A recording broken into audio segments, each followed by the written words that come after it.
আসসালামু আলাইকুম। তিন বন্ধু একসাথে উন্নত বিশ্বের কোনো একটা দেশে ভ্রমণ করতে গেছে। সেখানে গিয়ে তারা ১০০ তলা বিল্ডিংয়ের ৯০ তলায় একটা হোটেলে ভাড়া ছিল, কিন্তু তারা জানে না এই হোটেলে রাত ১২টার সময় লিফট বন্ধ হয়ে যায়। তারা সারা দিন শহরটা ঘোরাফেরা করছে, এ জায়গায় গেছে ওই জায়গায় গেছে, একেবারে ঘেমে ভিজে গেছে এবং হোটেলে আসতে আসতে ঠিক রাত ১২টা পার হয়ে গেছে। এসে দেখে লিফট বন্ধ। তখন তারা কি করবে? আস্তে আস্তে তিন বন্ধু একসাথে বলল যে আমরা গল্প করতে করতে উঠে যাই।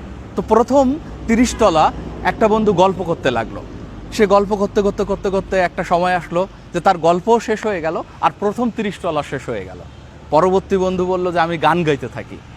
সেই বন্ধু গান গাইতে থাকলো। গান গাইতে গাইতে ওরা আবারও উঠতেছে। এই সময় সেই বন্ধুর সমস্ত গান শেষ হয়ে গেল আর তারাও ঠিক ৬০ তলার উপরে উঠে গেল। বাকি থাকে আর ৩০ তলা। এই ৩০ তলা আরেকটা বন্ধু বলল যে আমার জীবনের কিছু গল্প বলি, যেগুলো আমার জীবন থেকে নেয়া। আমি কতটা গরিব ছিলাম, কেমন ছিলাম, আর সেই জায়গা থেকে আজকে উন্নত বিশ্বের এমন একটা দেশে পয়সা খরচ করে ভ্রমণের জন্য এসেছি তোদের সাথে। চল আমার জীবনের দুঃখের কিছু গল্প আমি তোদের সাথে শেয়ার করি। এই বলে সেই বন্ধুটা তার জীবনের গল্প শেয়ার করতে লাগে। জীবনে কত কষ্টই না সে করেছে, এখানে কষ্ট করেছে, ওখানে কষ্ট করেছে। এই সমস্ত গল্প সিঁড়ি বাইতে বাইতে বাইতে বাইতে তারা বলতে বলতে ওই বন্ধুর গল্পও শেষ হয়ে গেল। ঠিক তারা ৯০ তলার উপরে উঠে গেল। একেবারে হাঁপিয়ে গেছে, সবার শার্ট টাট ভিজে গেছে। এখন দরজা খুলে রুমের মধ্যে ঢোকার পালা। তিন বন্ধু একসাথে দরজার পাশে গিয়ে দাঁড়ালো এবং সবাই তাদের এরকম পকেটে হাত দিয়ে দেখতেছে চাবি কই। আমার চাবি কিন্তু এখানে আছে।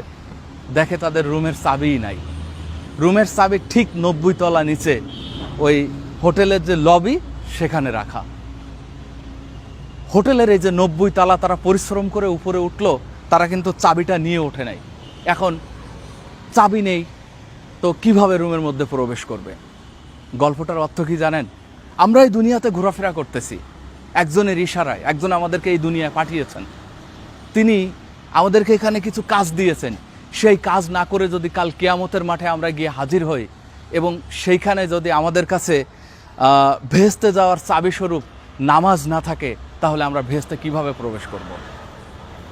আমি সকলকে আমাকে সহ বলতে চাই, আমি আমার নিজেকেও সহ বলতে চাই যে আমরা কাল কিয়ামতের মাঠে সেই কঠিন দিনে যখন সকলে মিলে ওই জায়গায় হাজির হব কিয়ামতের মাঠে, তখন যেন আমাদের কাছেও চাবি থাকে। তা না হলে আমরা দ্বিতীয়বার ওই ৯০ তলা নিচে না, এখানে ৯,০০০ তলা নিচে এসে বা তারও বেশি নিচে এসে নতুন করে নামাজ পড়ে ওখানে গিয়ে হাজিরা দিতে পারবো না।